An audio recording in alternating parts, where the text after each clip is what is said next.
Official Broadcast Service Radyo Pilipinas. Radyo Publiko ng Bagong Pilipinas para sa Bagong Pilipino. Naghahatid ng mahahalagang balita at impormasyon na guugnay ng pamahalaan sa sambayanan. Tulay sa himpapawid ng serbisyo publiko. Radyo Pilipinas. Radyo Publiko. Ang boses ng Pangulo. Sa Iloilo, Radyo Pilipinas. 585 AM. Oras sa Radyo Pilipinas, Philippine Standard Time, impunto alas 8 sa aga. Nagapanguna nga balita sa syudad, sa mga banwa, sa probinsya sa Iloilo, kagkaingon ng mga probinsya. Mga pananawon sa likod sa mga balita. Inyo mabatian sa Radyo Pilipinas Iloilo News. Mga balita nga magasugata sa inyong nga aga. Ginbantayan, ginsunod, gintipon sa Radyo Pilipinas Iloilo News Team. Gikan sa hulot balitaan. Diretso sa inyong palamatian. Yari on! Radyo Pilipinas Iloilo News.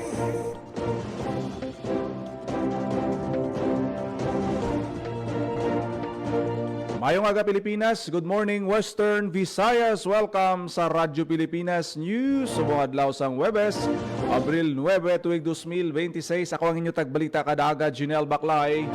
Kagkaroon sa aton mga pangulong dinalan.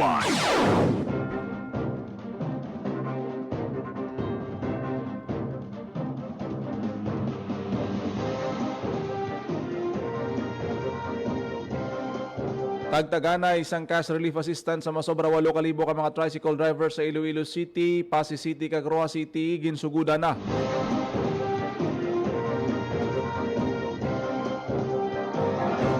Mga tricycle driver sa siyudad sa Iloilo tuman ang pagpasalamat sa 5,000 pesos nga nabaton nga cash relief assistance gikan sa gobyerno. DSWD Field Office 6 target nga mapanagtag ang ayuda sa mga tricycle drivers sa iban pa nga syudad sa Abril 16. Mga PUJ, taxi kag TNVS drivers sunod nga magabaton.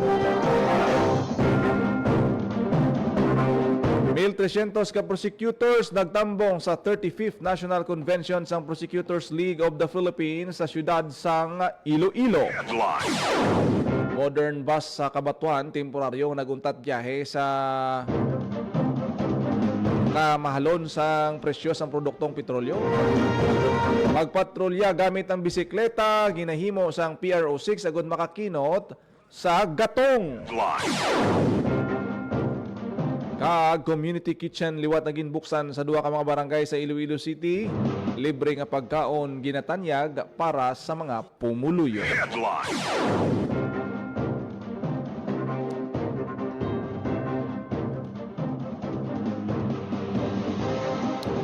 Oras sa Radyo Pilipinas, Philippine Standard Time, alas 8:03 sa aga, kagkaron sa detalye sa aton mga balita lokal. Pilipinas. Radyo Pilipinas News. Pagtaganay sa cash relief assistance sa masobra 8,000 ka mga benepisyaryo nga tricycle drivers kag operator sa Iloilo City, Pasig City kag Rojas nagsugod na. Radyo Pilipinas. Radyo Pilipinas. Sa balita ni Marian Grace Renyeta. Nag-umpisa na ang tagtaganay sa cash relief assistance sa mga tricycle driver sa Iloilo City, Pasig City, Cagroha City, Capi sa Miyerkules, Abril 8. Sa syudad sang Iloilo, giniwat ang payout sa Barangay MH Del Pilar Gym sa Distrito Sangharo, Barangay Zamora Melissa City proper, kag La Paz Plaza Gym sa syudad sang Iloilo. May giniwat man nga payout sa City of Pasig Arena sa Pasig City, kag Rojas City Civic Center sa Rojas City, Capiz.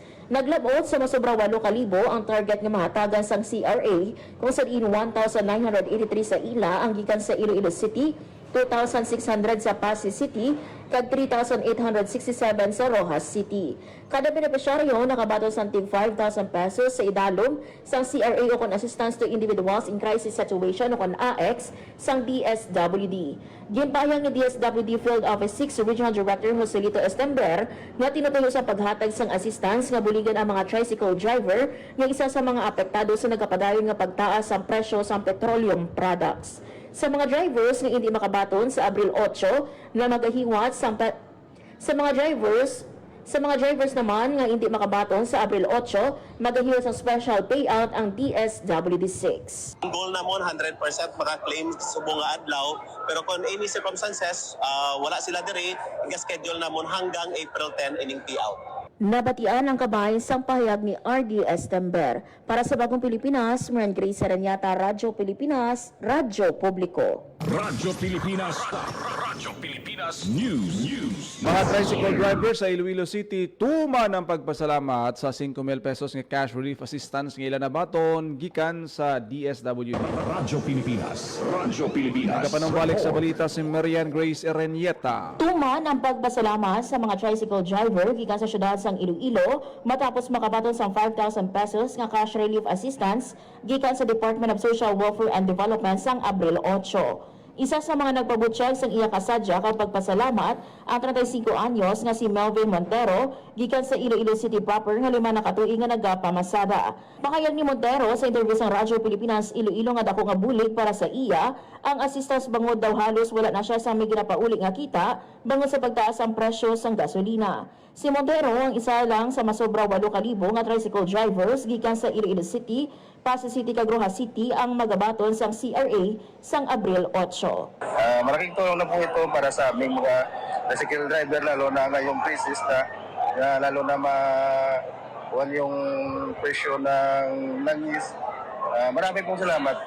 Nabatian ang kabahin sang pahayag ni Montero. Para sa Bagong Pilipinas, Maran Grace Aranyata, Radyo Pilipinas, Radyo Publiko. Radyo Pilipinas. Radyo Pilipinas News. Sa iban pang balita, dako nga bagay para sa tricycle driver nga si Rene Solis sa Barangay Bacau, Mandurriao ang nabaton nga financial assistance gikan sa DSWD ang 5,000 pesos. Nga nabaton suno sa iya ibakal niya sang kinahanglanon sang ila panimalay kasubong sang pagkaon kagang iban isobra o kon ang sobra itughong sini sa iya nga tricycle. Ginpasalamatan man ni Rodjen Tortola sang Barangay Tansa City proper na baton nga ayuda sa interview sang Radyo Pilipinas Iloilo ginpahayag sini nga tuman ng epekto sa ila pangabuyan bangod sang pagmahal sang gatong gani makapian-pian ang ginhatag nga assistance sa ila. Yara sa masobra anom kagatos ka mga tricycle drivers kag operator ang nagbaton sang ayuda sa La Paz Gymnasium gikan sa nagkalain-lain nga mga TODA Association. Radyo Pilipinas. Radyo Pilipinas News. Sa bahin sang Rojas City Fuel Subsidy, ginsuguda naman sa pagpanagtag sang lokal nga panguluhan kabuylog ang DSWD. Radyo Pilipinas. Radyo Sa Pilipinas. detalye sang Nagsugod balita. na ang DSWD sa paghatag sang cash relief assistance sa 3,867 ka benepisyaryo nga tricycle driver sa Rojas City. Ang paghatag sa nasambit nga bulig kabahin sa tikang sang gobyerno nasyonal agud mapahagan-hagan ang epekto sang tuman kataas nga presyo sang petrolyo sa sektor sang transportasyon. Nagpasalamat naman si Rojas City Mayor Ronnie De Divas kay Presidente Ferdinand Marcos Jr. kay Department of Social Welfare and Development Secretary Rex Gatchalian sa paglakip sang Rojas City sa mga una nga nakabaton sa paghatag sang bulig sa Western Visayas. Para sa Bagong Pilipinas, Hope Trichante, Radyo Pilipinas, Radyo Publiko. Radyo Pilipinas. Radyo Pilipinas News. Sa Negros Island Region, distribution sang cash relief assistance nagapadayon man sa bulig sang DSWD. Radyo Pilipinas. Radyo Pilipinas. Detalye sang balita. Nagbato sang tig 5,000 pesos nga cash relief assistance o CRA ang masobra sa 34,000 nga mga tricycle drivers sa Negros Island Region. Ginpangunahan sa Department of Social Welfare and Development Negros Island Region ang pagpanagtag sang CRA sa mga benepisyaryo gikan sa 19 ka mga LGU sa rehiyon.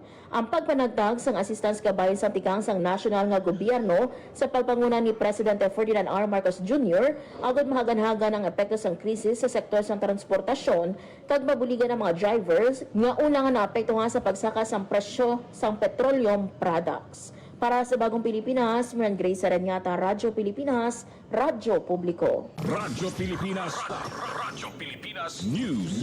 DSWD Field Office 6 target nga mapanagtag ang ayuda sa mga tricycle drivers tubtob sa Abril 16 mga PUJ, taxi drivers kag TNVS sunod nga magabaton sa benepisyo. Radyo Pilipinas. Radyo Pilipinas. Sa detalye sang balita. Target sang DSWD6 nga makapanagtag sang 5,000 pesos nga cash relief assistance sa mga tricycle driver gikan sa ibang pang syudad kag munisipalidad sa Abril 16. Ginpahayag ni DSWD6 Regional Director Joselito Estember nga una ginhatagan ang mga tricycle driver gikan sa highly urbanized city ang Iloilo City kag component cities ang Pasig kag Rojas sa Miyerkules Abril 8 kag magasunod naman ang mga benepisyaryo gikan sa ibang pang syudad kag munisipalidad sa rehiyon. Ginklaro ni R.D. Estember nga ang listahan sa mga benepisyaryo ang nagikan sa mga lokal nga panguluhan. Samtang pagkatapos panagtag sa mga tricycle driver, ginpahayag man ni R.D. Estember nga magasunod ang pagpanagtag sa 5,000 pesos nga CRA sa mga public utility jeepney, taxi kag transport network vehicle services driver sa Abril 21. Dugang pa ni R.D. Estember nga nakabato na sila sang listahan sa mga benepisyaryo gikan sa Land Transportation Franchising and Regulatory Board o kon LTFRB kag padayon ang ila ginahiwat nga validation. Naka-receive na kami instruction kami from the Secretary. After next week, following municipalities naman kita sa April 16. Then following week, magasugod ng aton PUG, taxi, kag sa mga TNBS. So ang pinaka-last naton nga mga payout atong mga riders no nga validate man subong sa listahan. So likad semana naka-coordinate na kami sa LTFRB kag ara na ang listahan subong sa amon ongoing na deduplication para sa roll out naton nga payouts sa mga succeeding nga mga semana. Nabatian ang kabahin sang pahayag ni R.D. Estember para sa Bagong Pilipinas, Maran Grace Areñata, Radyo Pilipinas, Radyo Publiko. Radyo Pilipinas. Radyo Pilipinas News. Till 300 ka mga prosecutors nagtambong sa ginhiwat nga 35th National Convention sang Prosecutors League of the Philippines sa siyudad sang Iloilo. Radyo Pilipinas.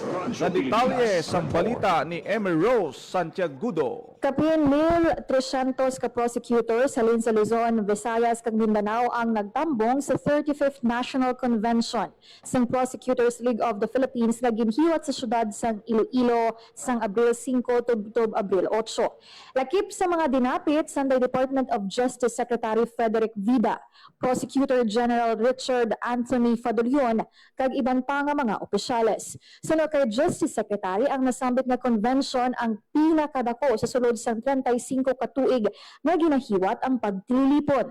Ginparag sa opisyal nga tinutuyo sa aktibidad nga magpatigayon sang assessment sa mga ginapatuman nga sistema sang kada opisina. Samtang nagtunugyan naman si Prosecutor General Richard Anthony Fadolion sa mga piskal na hindi pag-ibaylo ang digdad sang propesyon sa anuman nga butang. Ang nasambit nga convention nga naglawig sang 3 ka adlaw may tema nga Drumbeats of Justice, Building Bridges of Faith and Confidence in the Rule of Law. Convention of the Prosecutors League of the Philippines. Basically, it's an assessment ng kanilang iba't ibang practices. No? Because basically, we have 1,300 prosecutors who attended. No? This is the biggest in the 35 years history ng aming National Convention. Biggest. Probably, and I would like to conclude na hindi lang probably, it's because it's Iloilo. No, talagang gusto nilang bumisita. Yung mga fiscal namin gusto bumisita dito. And to see the good story na naririnig namin about Iloilo. Maraming salamat sa pagyakap nyo sa DOJ. At sa amin sa DOJ, umasa kayo, di ba? Yung rule of law lang tayo. Di ba? Kung ano yung, kasi yung batas yan ang pinaka taga-balanse sa lahat. Dapat walang mahirap, walang mayaman. Kung ano lang yung katarungan, yun ang makamit natin lahat. No? Ang kabahin sa pagpahayag ni DOJ Secretary Frederick Vida. Para sa Bagong Pilipinas, Emerson Segudo, Radyo Pilipinas, Radyo Publiko. Radyo Pilipinas News. Ginpahibalo sa lokal nga panguluhan sa Banwa sang Kabatuan nga temporaryo nga magauntat sang operasyon ang pila ka modernized buses sa ila Banwa ginabisuhan sa ang mga commuters nga planuhon ng ila pagbiyahe kay magpangita sang alternatibong nga transportasyon. Nagapangabay sa paghangop ang Kabatuan LGU sa publiko sa nasambit nga advisory. Radyo Pilipinas. Radyo Pilipinas News.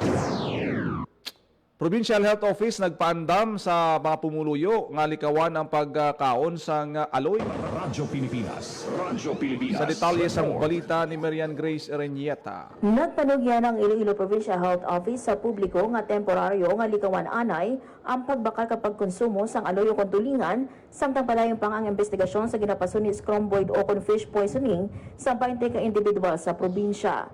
Ginpahayag ni Dr. Ronnie Labis, head sang Health Service Delivery Division sa PHO, nga kakatabo ang fish poisoning kung ang isda wala maayo na store.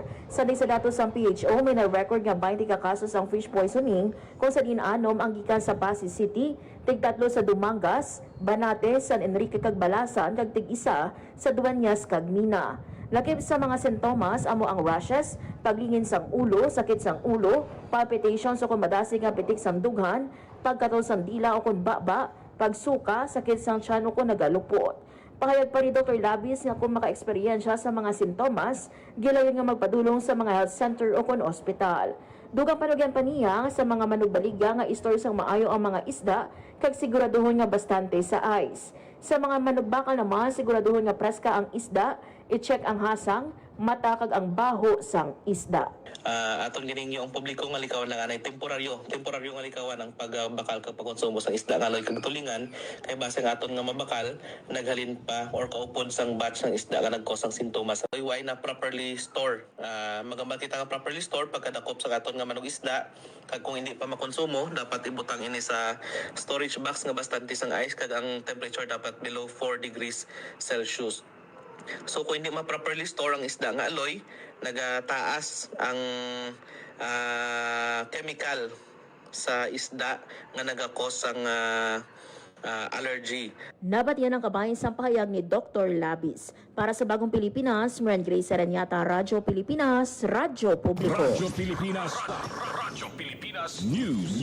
Lokal na pangaluhan sa Banwas ang Konsepsyon nagpaandaman sa mga pumuluyo nga nagakonsumo sang aloy. Radyo Pilipinas. Sa detalye sang balita ni Hope Torrichante. Nagpangabay sa publiko ang Municipal Health Office ang Konsepsyon sa 5th Distrito sang Iloilo nga likawan anay ang pagbakal kag pagkaon sang isda nga aloy o kontulingan kasunod sa mga nabaton sang opisina nga report sang pagpalangatol matapos makakaon sang amo nga isda. Panugyan sang MHO sa publiko pananglit makaeksperyensya sang allergic reaction gilayon nga magpakonsulta sa pinakamalapit nga rural health unit kag i-report sa RHU ang mga simptoma agud ma-monitor sa mga health workers. Sunod sa MHO ang mga simptoma nga dapat bantayan ang skin rashes, pagpalamula o palanghabal, hilanat, pagbudlay sang pagginhawa kag malain nga pamatsyag.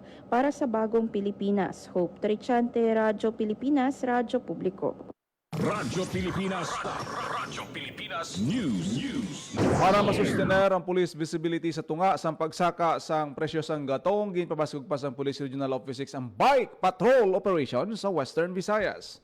Suno kay PRO 6 Director Josefino Liga ng pagpatrolya sa isa ka pinakaimportante nga trabaho sang pulis. Kag magpatrolya gamit ang bike, makabulig kag mapatuman sa gyapon ang safety measures sa komunidad. Bilang kabayan sa programa, mga personal halin sa regional headquarters sa may administrative function, magapatingayon sang bike patrol kada Martes sang kag Huwebes sang hapon, talo sang ila regular police tenix. Ini ang pagsunod ban sa city kag provincial police offices sa Western Visayas. Magluwas sa pagpabaskog sang presensya sa komunidad, makabulig man ini nga ma-promote ang healthy lifestyle. Radyo Pilipinas. Radyo Pilipinas News. Comelec voters registration sang City Comelec yara sa Atrium Mall halin Abril 7 tubtob Abril 11. Radyo Pilipinas. Radyo Sa Pilipinas. detalye sang balita.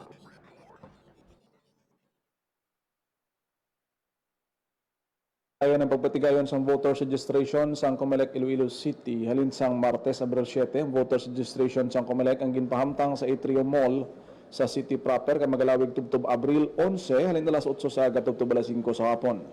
Bukas ang tanan sa pagparehistro halin sa 15 anyos pasaka kag mga botante nga wala nakaboto sa sunod nga duha ka eleksyon. Ginpanomdom sang komisyon ang mga wala makaparehistro kag deactivate ang records nga hingalitan ang voters registration nga magalawig lamang tubtob sa Mayo 18 para sa nagilapit nga barangay and SK elections nga hiwato naman sa Nobyembre subong nga tuig. Para sa Bagong Pilipinas, Junel Baclay, Radyo Pilipinas, Radyo Publiko. Radyo Pilipinas. Talamdan kag 4K for more progress dashboard ginlunsar sa Iloilo Provincial Government. Radyo Pilipinas. Report. Sa detalye sang balita ni Hope Turichante. Formal na nga ginlunsar sang Iloilo Provincial Government ang duha ka digital platform project sini. Ang Talamdan Geospatial Platform kag ang 4K for more progress dashboard bilang kabahin sang ginaduso nga digitalization sang sistema kag proseso sang Kapitolyo Probinsyal.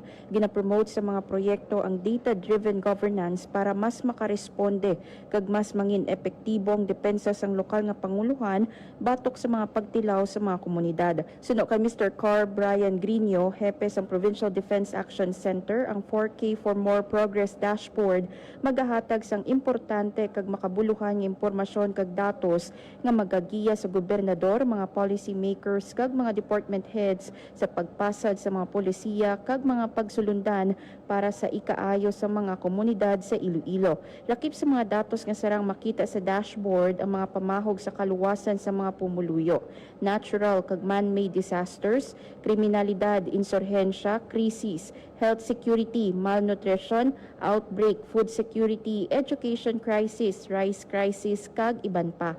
Ang Talamdan naman ukon ang technologically advanced lens for the assessment and management of the development and for actions needed, nagagamit sang geospatial dataset gikan sa masobra na pulo ka provincial offices padulong sa isa, interaktibo kag mas sigurado nga platform. Halimbawa sini sa bahin sang PDRRMO, ang Talamdan magaserbe nga critical lifeline sa diin pinaagi sa platform igamapa ang mga hazard-prone areas, evacuation centers kag mga critical nga pasilidad. Para sa Bagong Pilipinas, Hope Trichante, Radyo Pilipinas, Radyo Publiko. Liwat ang ginbuhi sa Iloilo City Government ang community kitchen sa duha ka mga barangay sa syudad sang Iloilo agud maghatag sang libre nga pagkaon sa mga pumuluyo sa tunga sa nagapadayon nga energy crisis. Kahapon nga adlaw Miyerkules, liwat ang ginbuksan ang community kitchen sa barangay Calaparan, Arevalo kag Boulevard Molo. Suno kay Iloilo City Mayor Raisa Treñas, gintagaan sang prioridad ang mga vulnerable sectors. Kaangay sang solo parents, persons with disability, senior citizens, kag PUJ drivers. Gin-pilot test ang community kitchen sa duha ka barangay sang Crisis Management Council. Agod may baluan kung ano ang kinahanglan nga ipatuman nga mga adjustment kung igapatuman ang iban pa o kung ining proyekto sa iban pa nga barangay sa syudad. Radyo Pilipinas News. Nagagong ang Iloilo Science and Technology University sang outstanding performance sa bago lang matapos nga civil engineering licensure examination. Nalabot sa universidad ng 85.96% nga passing rate para sa mga first-time takers kung sa diin 49 sa 57 ka mga nakapasar kag may overall passing rate nga 77.78% sa diin 49 ang nakapasar sa 63 ka mga examinees sa bulutuan. Nagwa ang mas mataas pa pinanggit sa 35% nga national passing rate. Ang passing rate sang ISAT-U nga suno sa universidad pagpakita sang padayon sini nga dedikasyon sa paghatag sang dekalidad nga edukasyon sa patag sang science and technology kag engineering kag sa pagpatubas sang mga competent professionals. Radyo Pilipinas Oras sa Radyo Pilipinas, Philippine Standard Time, alas 8:24 sa Radyo Pilipinas kag inyo nabatian ang detalye sa mga panguna nga balita sa pagpangalagad sang Radyo Pilipinas News subong adlaw sang Huwebes, Abril 9, araw ng kagitingan. Sa dugang pangabalita kag impormasyon, please share, follow kag like lang sa aton Facebook page Radyo Pilipinas Iloilo kag Radyo Pilipinas Community Group. Ako naging lamang inyo alagad ang inyo tagbalita kada agad Junel Baclay. Mayong aga Pilipinas, God bless Iloilo. Radyo Pilipinas. Radyo Publiko. Radyo Pilipinas. Magandang araw, si Ding Dong Dates po ito. Sa dami ng bulkan sa Pilipinas, dapat alam na natin ang gagawin sakaling maabutan tayo ng pagputok nito. Naalala niyo ba ang pagbuga ng abo ng Bulkang Taal noong 2020? Ang pagputok ng Bulkang Pinatubo noong 1991. Hindi malabo na maranasan natin ulit ito, kaya dapat may alam tayo. Dahil, #panatag ang may alam. Maging panatag Pilipinas. Itinuloy na po natin ang zero balance billing. Libre po. Ibig sabihin, ang serbisyo sa basic accommodation sa ating mga DOH na ospital, wala nang babayaran ang pasyente. Po, ang dami pong challenge, hindi po namin alam kung saan namin kukunin, ganon, nag-iisip kung paano namin mababayaran. Siyempre po, masayang-masaya, super saya po dahil na zero billing po kami. Opo, malaking ano po talaga, malaking tulong po. Mabilis lang din po. Bayad na ang bill ninyo. Uulitin ko, wala nang kailangan bayaran ng pasyente basta sa DOH Hospital dahil bayad na po ang bill ninyo. Naiyak ako kasi sobrang saya. Maraming salamat po, Mr. President Bongbong Marcos Jr. Hindi kami nagkamali ng taong ihinalal. Radyo Pilipinas. Radyo Publiko. Radyo Pilipinas.